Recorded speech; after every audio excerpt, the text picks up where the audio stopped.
The dust settled on the main street of Willow Creek as Gwendolyn Hayes struggled to maintain her balance, the weight of her apple basket threatening to topple her over when a strong pair of hands suddenly appeared beneath hers, steadying both her and her precious cargo. Looking up, she found herself staring into the most startling blue eyes she had ever seen, belonging to a tall, sun-bronzed cowboy whose face broke into a gentle smile.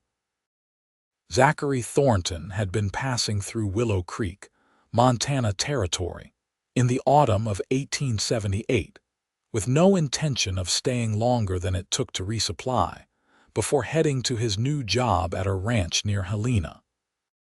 But the moment Gwendolyn's basket of freshly picked apples dropped into his waiting hands, something shifted inside him. The scent of apples mingled with lavender from her dress, and the way the afternoon sunlight caught the auburn highlights in her chestnut hair made his heart stutter in his chest. "Thank you, sir," Gwendolyn said, her cheeks flushing pink as she attempted to reclaim her basket. "I don't know what would have happened if you hadn't been right there." "Apples would have bruised, I reckon," Zachary replied, still holding the basket, unwilling to break the connection between them just yet. "Where are you headed with all these? Looks heavy for one person." Gwendolyn smoothed down her practical calico dress, her green eyes assessing the stranger. He didn't have the look of the troublemakers who sometimes pass through town. There was something earnest in his expression that put her at ease despite her usual caution. "To my father's general store," she explained. "We sell them there. First harvest of the season from our orchard." "Allow me to carry them for you, miss." His voice trailed off in question. "Hayes, Gwendolyn Hayes," she offered, tentatively relinquishing her grip on the basket. "And you are Zachary Thornton," he replied with a slight tip of his hat. "Most folks call me Zach." As they walked side by side down the dusty Main Street, Gwendolyn stole glances at the tall cowboy. His clothes were worn but clean, his dark hair just visible beneath his wide-brimmed hat. There was something different about him, not like the rough miners or the slick gamblers who frequented the saloon. He carried himself with quiet confidence, but without the swagger so many men affected. "You're new to Willow Creek," she observed. It wasn't a question in a town of barely 500 souls. A new face was instantly recognizable. "Just passing through," Zach confirmed, adjusting his grip on the basket. "Heading up to the Diamond M Ranch near Helena. Got hired on as their new foreman." Something like disappointment flickered across Gwendolyn's face before she could mask it. "That's quite a position. You must be skilled with horses and cattle." "Been working ranches since I was 15, he said, the pride evident in his voice. "Started as a wrangler in Texas, worked my way up." They reached Hayes' General Store, a sturdy 2-story building with the family living quarters above the shop. Gwendolyn pushed open the door, a small bell announcing their arrival. Inside, shelves lined the walls stocked with everything from dry goods to tools. A distinguished-looking older man with silver at his temples looked up from behind the counter. "Ah, there you are, Gwen. The apples." He noticed Zach and straightened, his expression turning cautious. "And who might this be, Father? This is Mr. Zachary Thornton. He kindly helped me with the basket when I nearly dropped it. Mr. Thornton, my father, Harold Hayes." Zach set the basket on the counter and extended his hand. "Pleasure to meet you, sir." Harold's handshake was firm, his gaze evaluative. "Much obliged for helping my daughter, Mr. Thornton." "New in town." "Just passing through, sir. Heading to Helena tomorrow." Gwendolyn busied herself arranging the apples in a display basket, trying to hide her inexplicable disappointment at this confirmation. She'd only just met the man. It made no sense to feel anything about his imminent departure. "Well, you must let us repay your kindness," Harold insisted. "Gwen makes the best apple pie in the territory. Perhaps you join us for supper." Zach glanced at Gwendolyn, catching her eyes. "I wouldn't want to impose." "Nonsense," Harold said before Gwendolyn could respond. 7 o'clock. "We're just upstairs." As Zach tipped his hat and turned to leave, promising to return for supper, Gwendolyn felt a strange flutter in her stomach. She told herself it was just the excitement of having a guest. They rarely entertained strangers, but deep down, she knew it was something more. That evening, Gwendolyn found herself changing her dress 3 times before settling on her best blue dress with the lace collar. She had pinned and repinned her hair until her mother, Elizabeth, noticed her unusual fussiness. "It's just a thank-you dinner, Gwen," Elizabeth said with knowing eyes as she helped adjust a rebellious hairpin. "Though he is quite handsome." "Mother," Gwendolyn protested, feeling heat rise to her cheeks. "He'll be gone tomorrow. I'm simply being hospitable." Elizabeth smiled knowingly but said nothing more as they finished preparing the meal. Promptly at 7, the bell downstairs rang, and Harold brought Zach up to their living quarters. He had clearly made an effort. His hair was neatly combed, his face freshly shaved, and he wore a clean shirt beneath his vest. In his hands, he held a small bunch of wildflowers. "I thought the lady of the house might appreciate these," he said, offering them to Elizabeth, who beamed in approval. "How thoughtful. I'll put these in water right away." Dinner was a pleasant affair. Zach proved to be well-spoken and respectful, sharing stories of his travels that had the family laughing and gasping in turn. Harold, initially reserved, warmed considerably when he discovered Zach's knowledge of business and cattle prices. But it was Gwendolyn who found herself most captivated, hanging on his every word as he described the vast Texas plains and the mountains of Colorado. "And what brought you all the way to Montana Territory?" she asked as she served him a slice of apple pie. A shadow passed over Zach's face. "A fresh start, I suppose. Texas held too many memories after my parents passed. My father's ranch was lost to drought and debt. I decided to see what opportunities lay northward." "I'm sorry about your parents," Gwendolyn said softly. "It was 3 years ago now," he replied, his voice gentle. "Life goes on. But what about you, Miss Hayes? Have you always lived in Willow Creek?" Gwendolyn nodded. "Born and raised. Father opened the store when I was just a baby. I help him run it now, especially since my brother joined the Army." "Gwen is the heart of that store," Harold said proudly. "Has a head for numbers better than mine and remembers every customer's preferences." Zach's eyes lingered on Gwendolyn's face. "I can believe that. She seems like someone who pays attention to details." The evening passed too quickly, and soon it was time for Zach to return to the hotel. At the door, he hesitated. "Miss Hayes, I wonder if I might call on you tomorrow before I leave. Perhaps show you my thanks with a proper goodbye." Gwendolyn felt her heart quicken. "I'd like that, Mr. Thornton." As promised, Zach appeared at the store the next morning. Gwendolyn was helping a customer when the bell rang, and she couldn't help the smile that spread across her face when she saw him. He waited patiently until she finished, then approached the counter. "Good morning, Miss Hayes. I was wondering if you might spare a few minutes for a walk." With her father's permission, Gwendolyn stepped out into the crisp autumn morning with Zach.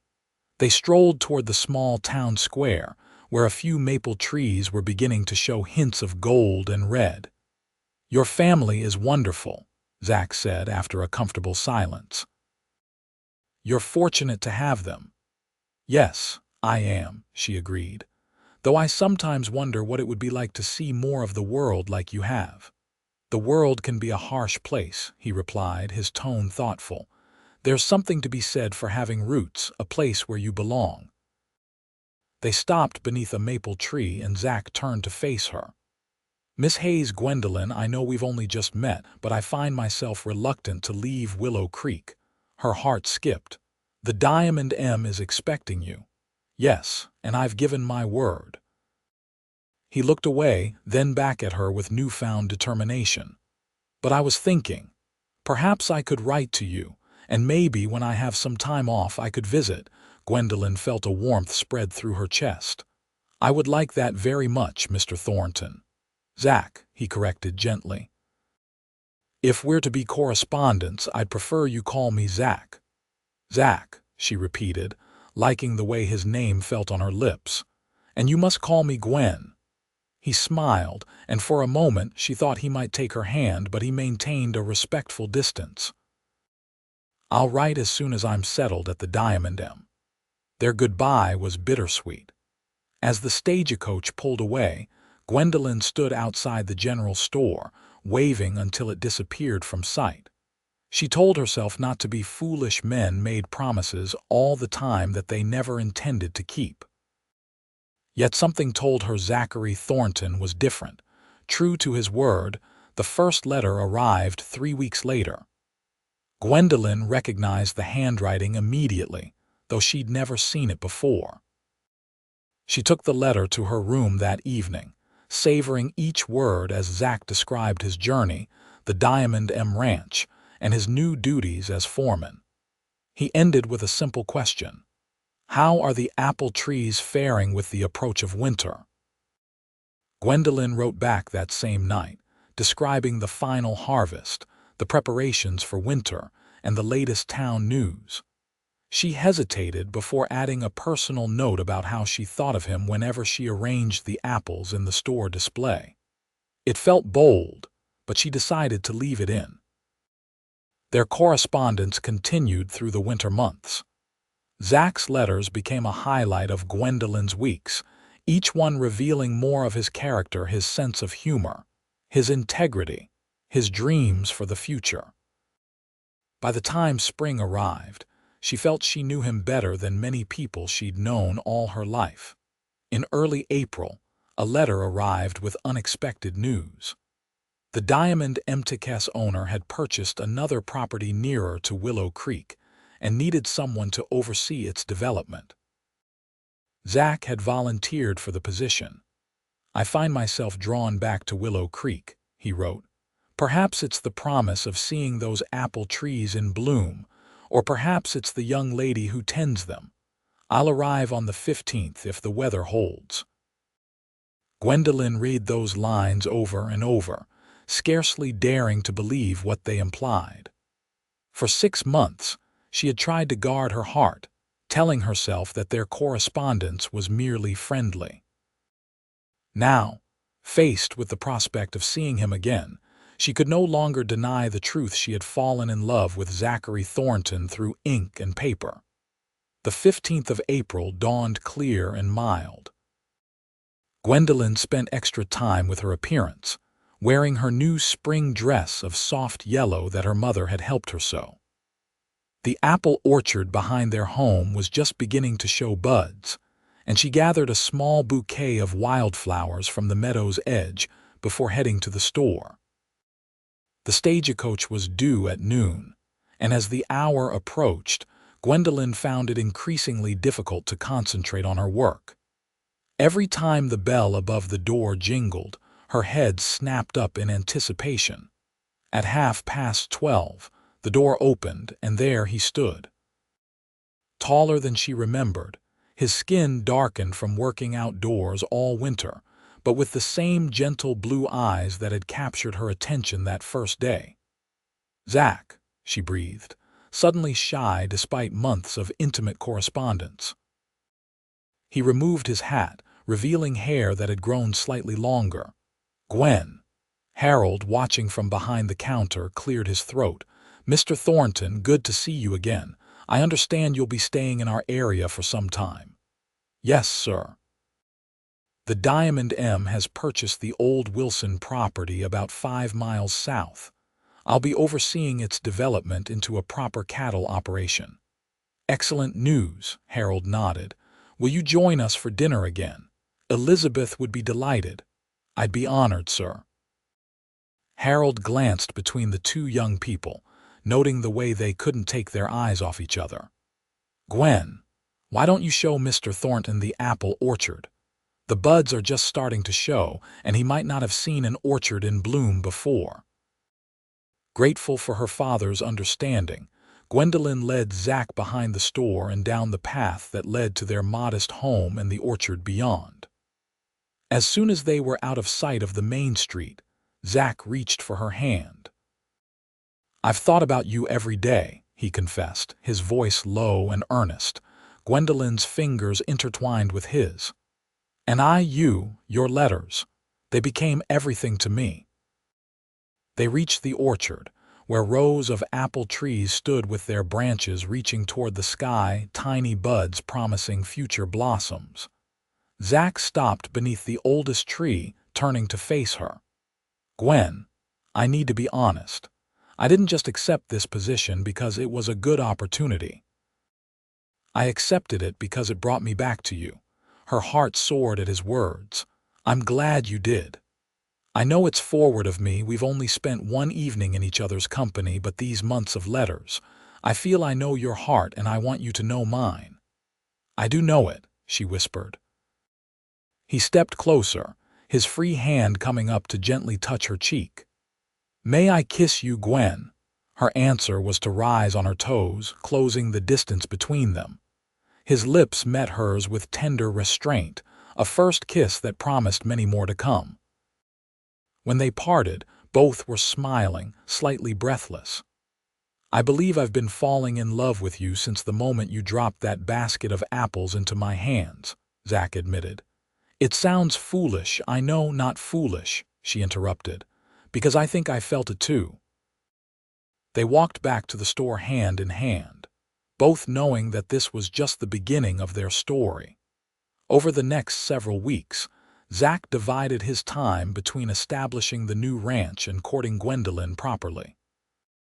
He called at the Hayes home regularly, taking Gwendolyn for rides in the countryside, picnics by the creek, and walks through town. Harold and Elizabeth watched the courtship with approval, seeing the genuine respect and affection between the young couple. As spring blossomed into summer, the apple orchard burst into fragrant white flowers before setting tiny fruits that would grow throughout the season. Zach often helped Gwendolyn with orchard chores in the evenings after his ranch work was done, learning about grafting and pruning from Harold. One evening in late June, as they sat on the Hayes' front porch watching fireflies emerge in the twilight, Zach turned to Gwendolyn with serious eyes.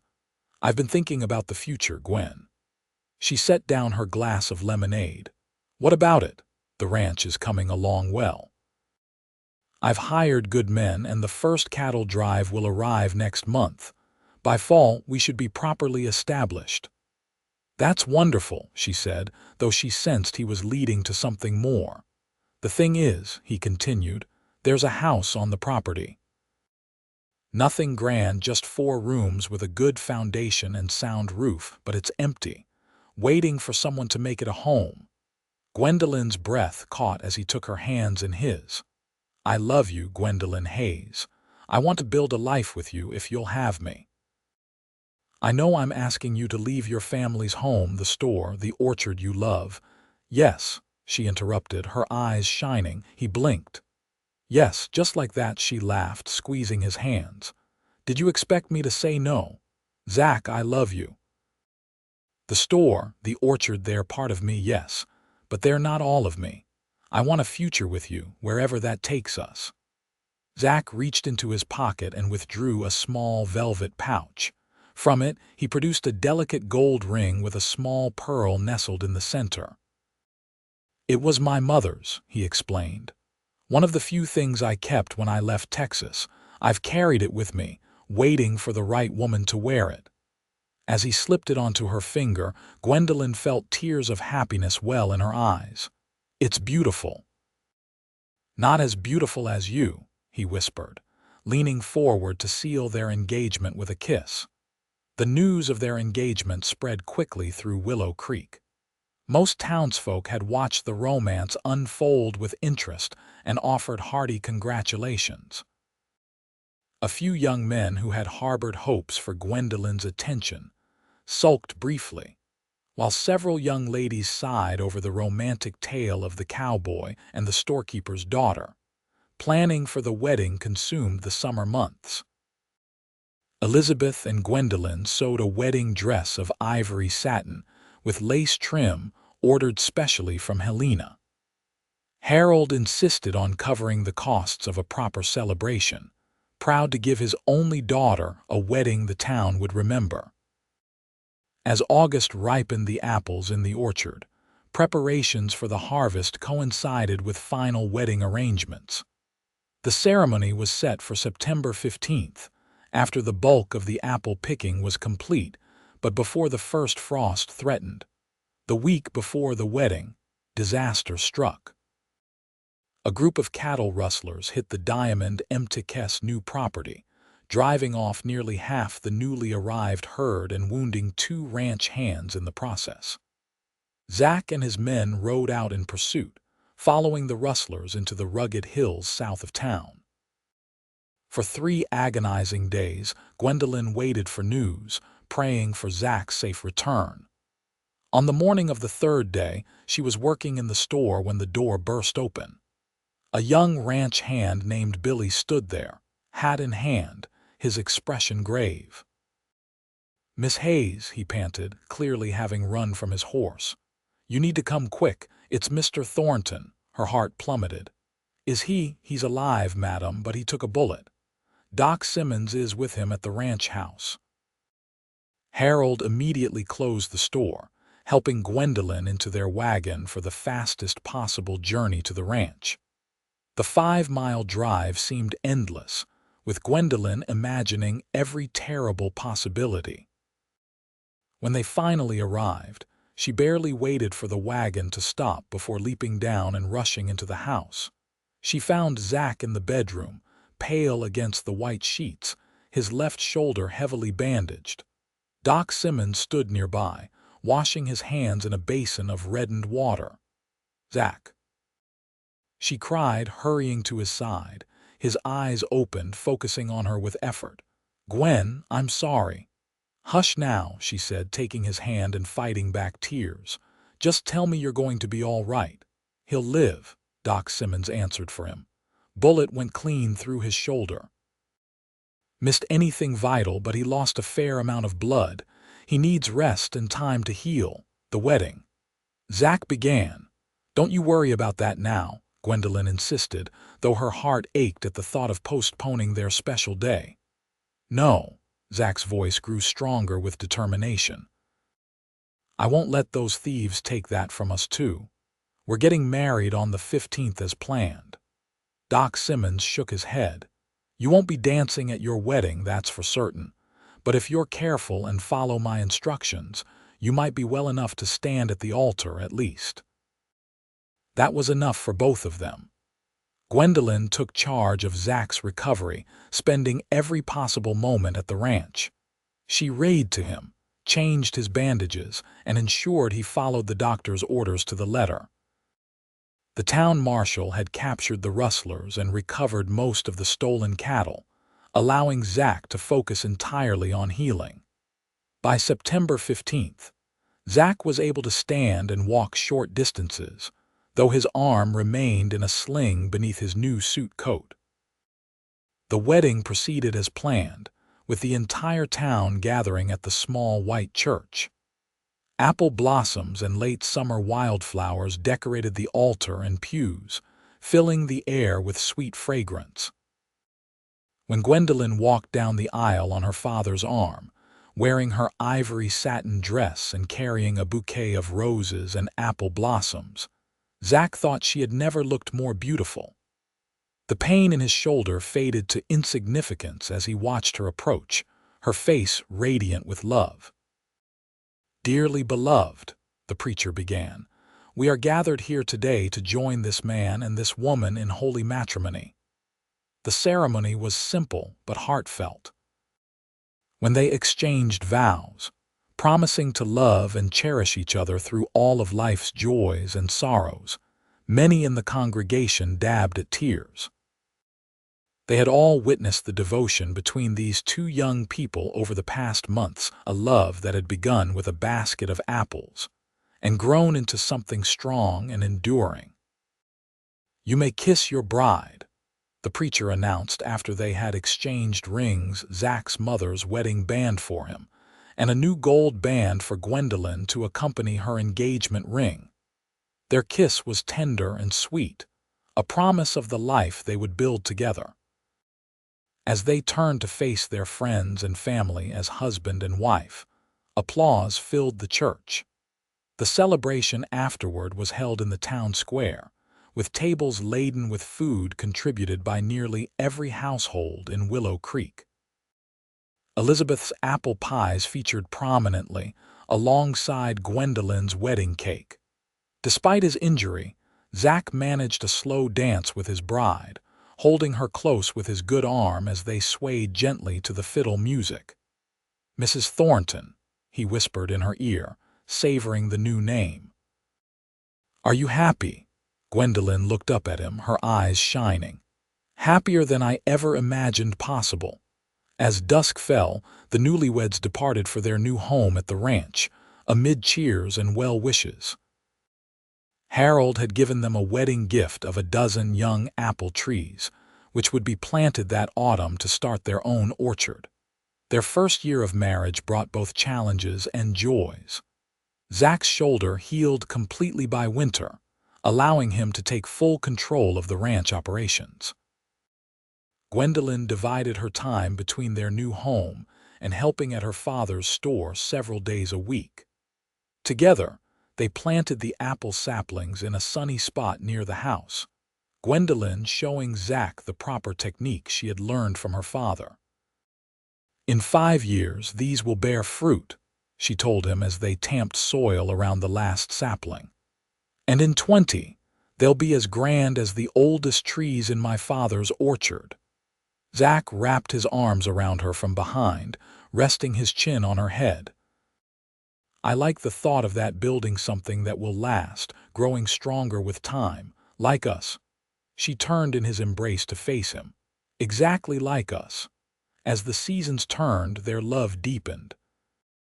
They weathered the harsh Montana winter together, finding warmth in each other's company during long, cold nights. Spring brought new life to the ranch calves in the pastures, shoots from the apple saplings, and the news that Gwendolyn was expecting their first child. "A baby," Zach breathed when she told him, his hand gently covering her still flat stomach. "Our family is growing." Gwendolyn covered his hand with hers. "I hope he has your eyes, or she has your smile," he countered, kissing her softly. The pregnancy progressed well through summer and into fall. Their first wedding anniversary was celebrated with a small dinner at the Hayes home, where Gwendolyn's condition was cause for additional celebration. Harold and Elizabeth were overjoyed at the prospect of becoming grandparents, with Elizabeth immediately beginning to knit tiny garments for the winter baby. In early December, during the first heavy snowfall of the season, Gwendolyn went into labor. The ranch hands rode for both the doctor and Elizabeth, who arrived just in time to help bring little Sarah Elizabeth Thornton into the world after a difficult but ultimately successful delivery. Zach, who had paced anxiously outside the bedroom door throughout his wife's labor, was finally allowed in to meet his daughter. The sight of Gwendolyn, exhausted but radiant, holding their tiny daughter wrapped in a blanket, brought tears to his eyes. "She's perfect," he whispered, carefully sitting on the edge of the bed and reaching out to touch the baby's tiny hand. 5 perfect fingers curled reflexively around his larger one.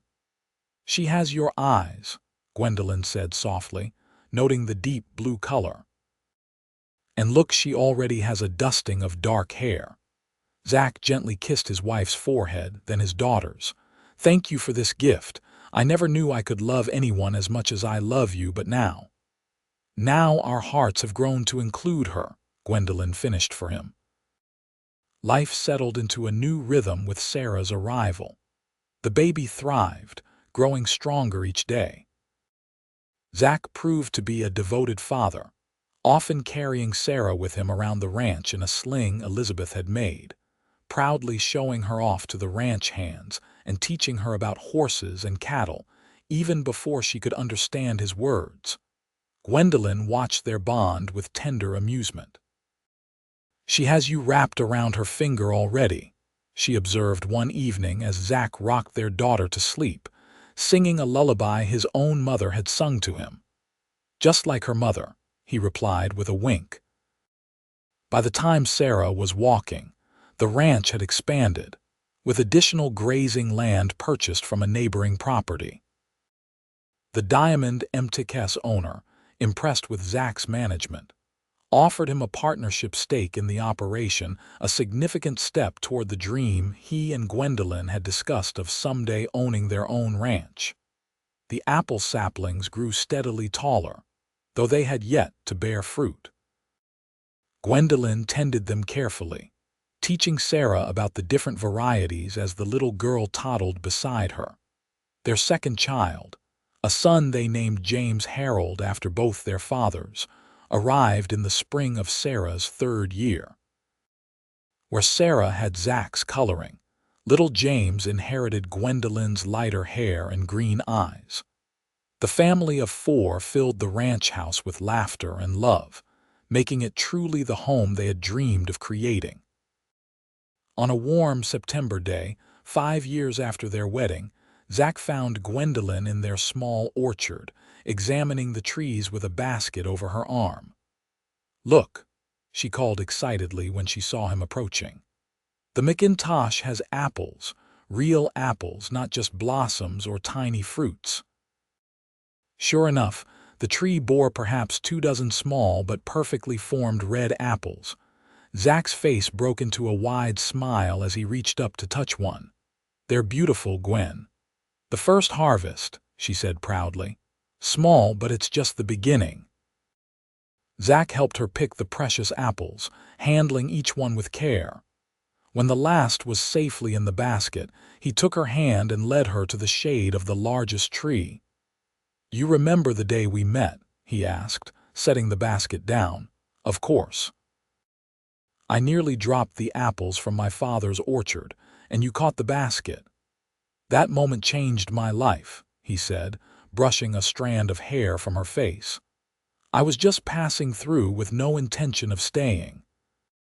Then a beautiful woman with the most enchanting green eyes I'd ever seen nearly bumped into me, and suddenly all my plans changed." Gwendolyn leaned into his touch. "If I had known dropping a basket of apples would win me such a husband, I'd have done it years earlier." Zach laughed, then grew serious. "I have something for you." From his pocket he withdrew a small velvet box. "For our 5th anniversary." Inside was a gold locket. When Gwendolyn opened it, she found tiny portraits of Sarah and James on one side, and on the other, a miniature painting of red apples in a basket. "Oh, Zach," she breathed, tears welling in her eyes. "It's beautiful." "To remind you where our story began," he said, helping her fasten it around her neck. "Though I hardly need reminding. Every time I look at you, at our children, at this home we've built together, I remember how blessed I am that you dropped those apples into my hands." Gwendolyn rose on her toes to kiss him, her heart full. "And I'm blessed that you were there to catch them." Later that evening, after the children were asleep, they sat on the porch swing watching the stars appear one by one in the vast Montana sky.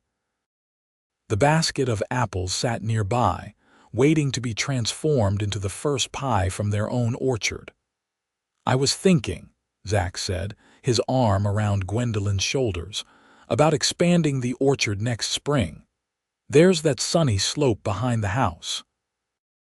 "I'd like that," she agreed, nestling closer to him. "More trees for future harvests, for the children to climb when they're older. For grandchildren someday," he added with a smile. The thought warmed her heart. "A legacy. That's what we're building here, isn't it? Something to last beyond us." Gwendolyn nodded, thinking of all they had created together in just 5 years, their growing family, the flourishing ranch, the young orchard. From a chance meeting and a basket of apples had grown a life richer and more fulfilling than either could have imagined. "I love you, Zachary Thornton," she said softly, "more with each passing day." He tightened his arm around her, pressing a kiss to her temple. "And I love you, Gwendolyn Thornton, from the first moment and for all the moments to come." As they sat contentedly together, the first apple harvest from their own trees waited in the basket beside them, sweet fruit born of patience, care, and love, just like their life together. 10 years after their wedding, the Thornton Ranch had become one of the most prosperous in the region. The partnership with the Diamond M had evolved into Zach purchasing the property outright, renaming it the Apple Tea Ranch, combining their shared love of the fruit with the first letter of their surname. The small orchard had expanded to over 50 trees of various varieties, producing enough fruit to supply not only their family, but also Hayes General Store and several other businesses in Willow Creek. Gwendolyn had developed a thriving side business making apple preserves, cider, and dried apple products that were shipped as far as Helena and beyond. 8-year-old Sarah had grown into a spirited girl with her father's dark hair and confident manner. She loved the ranch life and could often be found helping with the gentler horses or accompanying Zach on his daily rounds. 5-year-old James was quieter, more thoughtful like his mother, with a natural gift for understanding plants and growing things. He shadowed Gwendolyn in the orchard, learning the secrets of grafting and cultivation with remarkable aptitude. Their family had grown again with the addition of twin boys, Michael and Daniel, now 3 years old and identical in appearance with a mischievous streak that kept everyone on their toes. The house had been expanded to accommodate the growing family, with a new wing added for the children's rooms and a larger kitchen where Gwendolyn could work on her apple products. On a bright October morning, as Gwendolyn supervised the final apple harvest of the season with James at her side and the twins helping by collecting fallen apples, she spotted a rider approaching. Shielding her eyes against the sun, she recognized her husband returning from town earlier than expected. "Papa's back," James called, waving enthusiastically. Zach dismounted with a broad smile, swinging each of the twins up for a quick hug before setting them down and embracing Gwendolyn. "You're early," she observed, noting the excitement in his eyes. "What happened in town?" "I've got news," he said, pulling an official-looking envelope from his coat pocket. "Remember that land petition we signed last spring? For the railway extension," Gwendolyn nodded. The nearest train station was currently in Helena, making transport of goods and travel a lengthy proposition. "It's been approved," Zach announced triumphantly. "They're extending the Northern Pacific Line through Willow Creek. Construction starts next spring, and they expect it to be operational within 2 years. "That's wonderful," Gwendolyn exclaimed, immediately grasping the implications. "With a railway, we can ship the apples and preserves much farther, and the cattle drives to the railhead will be so much shorter." "Exactly," Zach agreed. "But there's more. The railway company is purchasing land for the station and yards. They've approached your father about buying a portion of the original Hayes property." "The South Field?" Gwendolyn asked, familiar with the least productive area of her family's land. "Yes, they're offering a very generous price." Zach's eyes sparkled with excitement. "Your father asked me to tell you he's considering accepting, but he wanted your opinion first, since it's your inheritance." Gwendolyn thought about it as they walked back to the house, the children running ahead. The South Field had poor soil for crops but was flat and accessible from the main road, perfect for a railway station. "I think he should accept," she decided. Progress is coming whether we embrace it or not. Better to be part of shaping it. Zach nodded approvingly. That's what I told him you'd say. That evening, as they sat around the dinner table with their 4 children, Gwendolyn and Zach shared the news about the railway. Sarah immediately peppered them with questions about train engines and how far they could travel, while James wondered if they could plant trees near the station to make it pretty. After the children were in bed, Zach and Gwendolyn sat by the fire discussing the future. The railway would transform Willow Creek, bringing new opportunities and challenges. Already the town had grown considerably since they'd first met, with new businesses opening and more families settling in the fertile valley.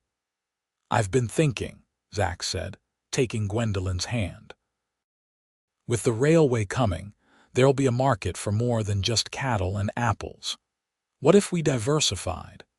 Maybe planted some of the north pasture with wheat, or added more fruit varieties to the orchard."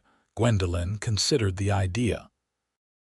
"The McIntosh and winesap apples do best in our soil, but we could try cherries or plums in that sheltered area by the creek. And wheat could work well, especially with James showing such interest in growing things." "Exactly," Zach smiled. "Building for the future, for the children." "Speaking of children," Gwendolyn said, a gentle smile playing at her lips, "I've been meaning to tell you. We should probably consider adding another bedroom to the house in the next 7 months or so." It took a moment for her meaning to register. When it did, Zach's face transformed with joy. "Really? Another baby?" she nodded, laughing as he swept her into his arms for a tender kiss. "I hope it's a girl," he whispered against her hair. "Another one with your beautiful eyes. Or another boy with your kind heart," she countered. "Either way, another blessing." As predicted, the railway's arrival transformed Willow Creek from a sleepy frontier town into a bustling community. The population doubled within 3 years of the first train's arrival, bringing new settlers, businesses, and ideas. The apple tea ranch flourished with the improved transportation. Gwendolyn's preserved apple products became famous throughout Montana Territory and beyond, earning a gold medal at the Territorial Fair in Helena. Zach's cattle operation expanded, and their experimental crops proved successful enough to warrant dedicating more land to agriculture. Their 5th child, Grace Elizabeth Thornton, arrived as planned, a delicate beauty with her mother's green eyes and a sweet disposition that endeared her to everyone. As she grew, it became apparent she had inherited her grandfather Hayes' head for business, often sitting in the ranch office, helping with the ledgers from the time she could hold a pencil.